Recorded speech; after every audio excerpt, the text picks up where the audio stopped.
Hello, y'all. It's Christy again with my son Paul, and we're so excited. We have a question that was asked by someone that we want to answer.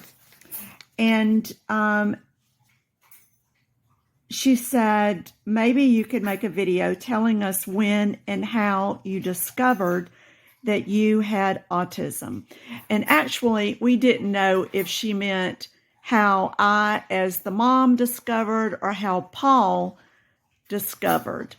So we're going to just tell both.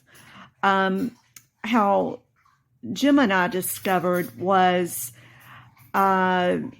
he was having eating problems, not being able to take food that had any kind of lumps in it. And I was mentioning it to a friend at church, and she didn't say anything that moment, but later on that same night, she said, Christy, I think Paul has autism. And she said that in the nursery, she had made a really loud noise behind him and he didn't even respond. And she had seen a program on it. So I was shocked, to say the least, and I set out to prove her wrong. And unfortunately, I proved her right. Yeah. But Paul, tell us how you discovered you had autism, because we never even mentioned that word around you, ever. But yeah, he found out on his own. So tell him, Paul, how you found out. Well, I found out through a Christian forum. There was this guy who had autism. His sister posted about him, and my mom said that I had autism. So I never thought in a million years when I posted that you, years later, would go on that same Christian forum. She led me to it.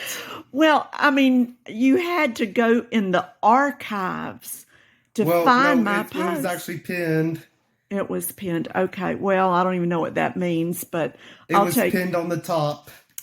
Oh, okay. Well, I remember Paul coming in the room and he said, Mom, what is autism? And it's like my world stopped, because I had spent all these years to keep it from him, and I'm the one who told him, by hook or crook anyway. So yeah, that's how we both found out in our own different ways. And the other part of her question was, how is the best way to check for autism? And typically, it is so different for different kids. And, I'm not a doctor, although Dr. Christie does have a ring to it. I'm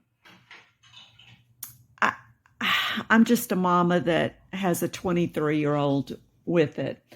But some different signs that we saw in Paul: no eye contact. Interestingly enough, later on, when he was furious with me, that's when I would get eye contact, when he gave me the stink eye. And also, we had a Great Dane at the time, and he would give the Great Dane eye contact. I mean, I just so coveted his eye contact with the dog. But yeah, no eye contact is a biggie. Also, not pointing. That's a big thing with kids. They will point at something that has their interest, or if they want something, they'll point at it, but no pointing. Obviously, lack of language skills. Repetition of, for instance, rocking or spinning. What was another one? You didn't actually spinning was your thing. It's called self-stimming, self-stimulation. And they do, I think the reason Paul did it was because he had sensory overload, and he did it kind of as maybe a calming thing. Oh gosh, what else? Uh, specialized interest is what they call it, but he had obsession with different things. He had obsession with numbers, obsession with the alphabet, although really those obsessions worked well in your case, Paul, because you Yes. were, do you remember having the thing about the alphabet, loving the alphabet? I don't know.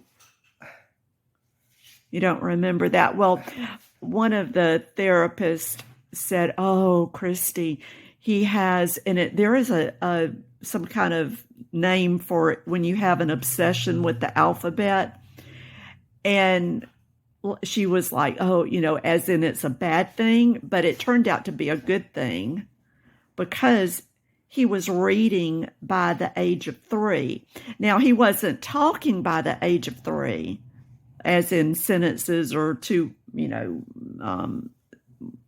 even more than 2 words. But one day I said, I think Paul is reading. And they poo-pooed me.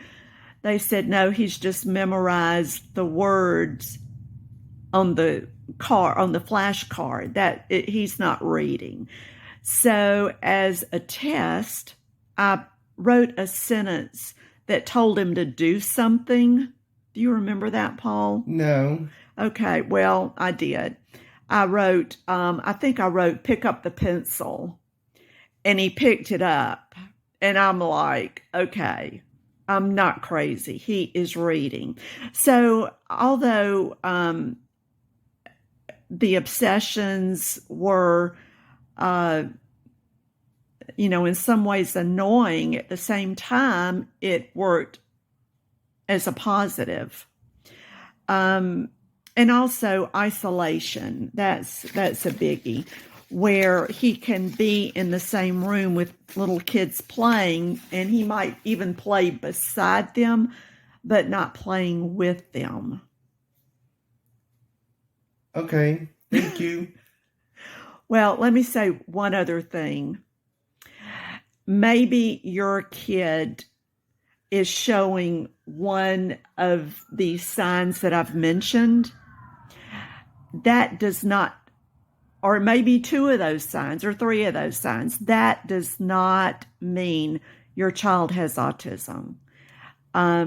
It might be a developmental delay, or it might just be their particular quirk. It's not a sure sign of them having autism. So, okay, I pushed the wrong button, as I so often do, and stopped at mid-sentence.